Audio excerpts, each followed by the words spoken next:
Bismillahirrahmanirrahim.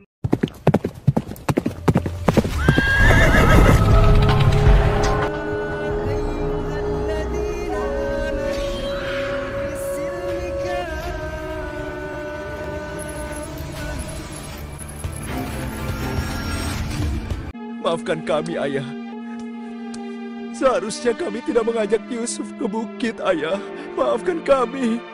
Mata Ayah buta karena Ayah tidak berhenti menangis karena kepergian Yusuf, Ayah. Maafkan kami.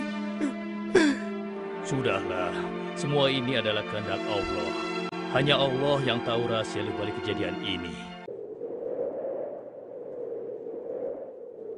Ada apa kita dikumpulkan di sini? Ada apa ya? Anak-anakku, ada hal penting yang ingin Ayah bicarakan dengan kalian.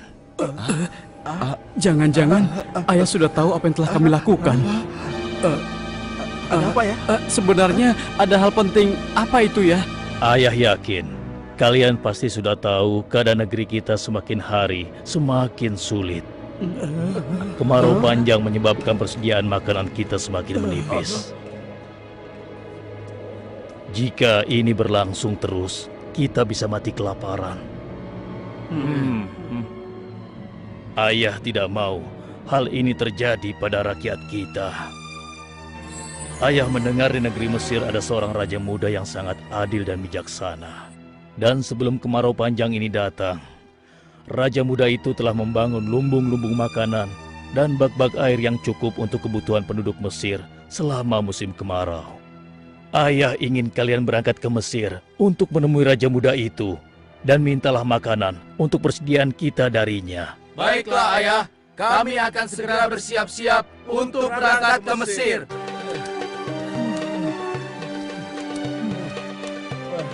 Kita sudah sampai.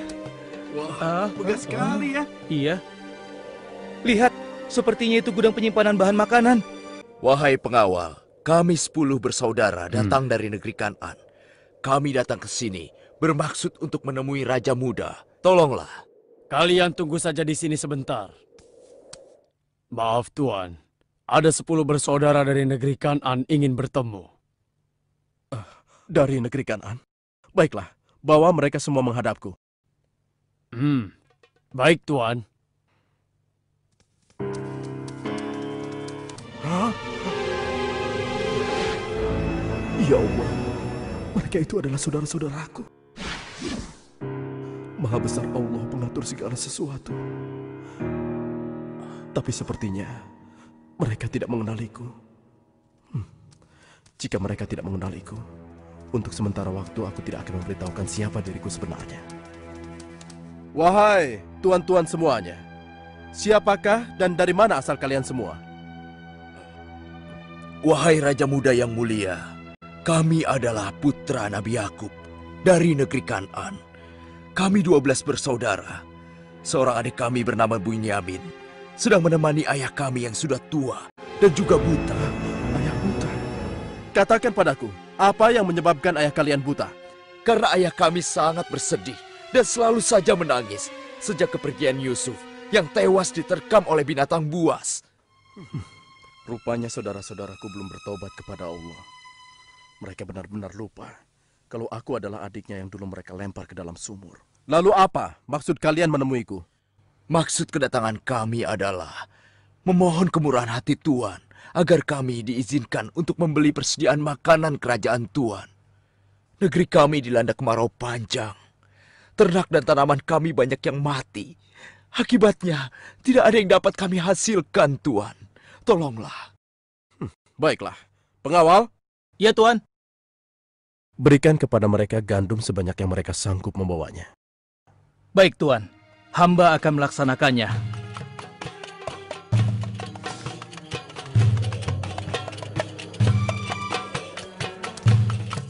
Saya sudah penuhi permintaan tuan-tuan. Sekarang giliran tuan-tuan yang harus memenuhi permintaan saya. Bagaimana?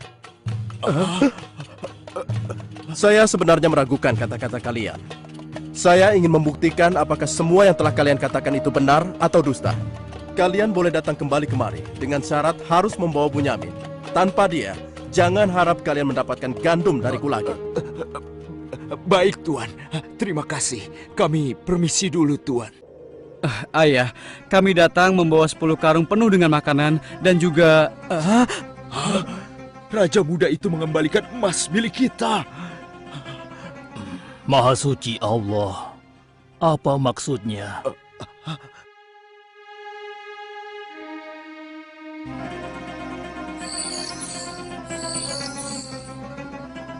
Persediaan gandum kita sudah hampir habis.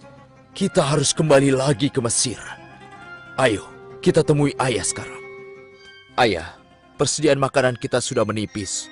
Kami akan kembali lagi ke Mesir. Tapi ayah, sesuai permintaan Raja Muda, kami harus membawa Bunyamin. Kalau tidak, kami tidak akan mendapatkan apapun dari Raja Muda itu, ayah. Tidak. Kalian sudah membuat Yusuf celaka. Sekarang kalian ingin membawa Bunyamin, adik kalian.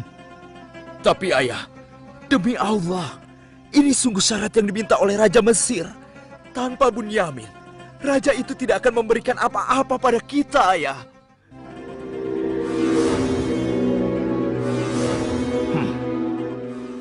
Baiklah, kuizinkan kalian membawa Bunyamin.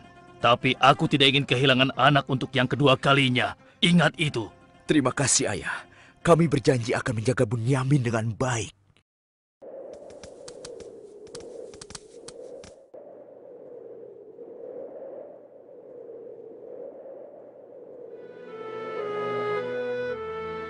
Tuanku, sekarang kami datang bersama Bunyamin, adik kami yang kami ceritakan dulu. Bunyamin, adikku. Baiklah, sekarang saya percaya pada cerita tuan-tuan semua. Dan saat ini tuan-tuan adalah tamu kerajaan. Sehari 2 hari tinggallah di sini. Makan dan minumlah sepuas tuan-tuan. Silakan. Pengawal, tolong antarkan mereka untuk beristirahat. Tapi tinggalkan Bunyamin di sini.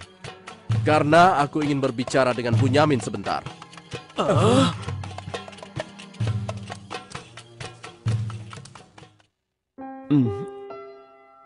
Hei, kenapa kau melamun? Sebenarnya begini, Tuan. Kalau saja saudaraku Yusuf masih hidup, tentulah aku tidak akan kesepian seperti sekarang ini. Bagaimana kalau aku menggantikan posisi kakakmu yang hilang itu? Apa kau akan merasa senang, Bunyamin? Tentu. Aku akan senang sekali. Tapi bagaimanapun juga, Tuan tidak dilahirkan dari rahim ibuku. Dan juga bukan putra Yakub, ayah kami semua. Bagaimana bisa menggantikannya?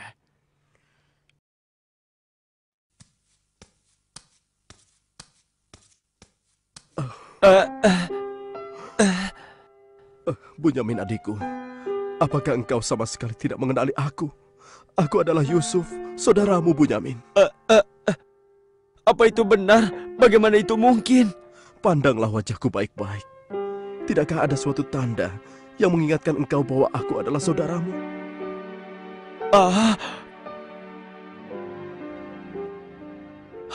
Benar. Ya, kau adalah saudaraku, Yusuf. Bagaimana kau bisa menjadi seperti ini, Kak? Maukah kau mendengar ceritaku, Bunyamin? Iya, Kak. Ke-10 saudara kita telah berlaku jahat padaku. Apa? Mereka memasukkan aku secara paksa ke dalam sebuah sumur. Berhari-hari, aku di dalam sumur hingga akhirnya datang musyafir yang mengambil air dari sumur itu. Kesempatan itu aku manfaatkan untuk keluar dari sumur. Ia membawaku ke Mesir. Selanjutnya aku dipaksa bekerja pada seorang petinggi kerajaan Mesir. Karena ketampananku, rupanya majikanku tergoda dan memaksa aku mengkhianati suaminya. Karena aku menolak, ia marah. Ia melaporkan bahwa aku telah menggoda dan berbuat buruk padanya. Hingga aku dijebloskan ke dalam penjara. Saat di penjara, dengan izin Allah, aku mampu menafsirkan mimpi raja. Lalu raja membebaskan aku dari penjara dan membersihkan nama baikku dengan mengumumkan kepada rakyat bahwa aku tidak bersalah. Kemudian, aku dipercaya menjadi seorang menteri yang mengatur perekonomian dan pertanian kerajaan ini. Hingga akhirnya, aku dipercaya dan diangkat menjadi seorang raja muda.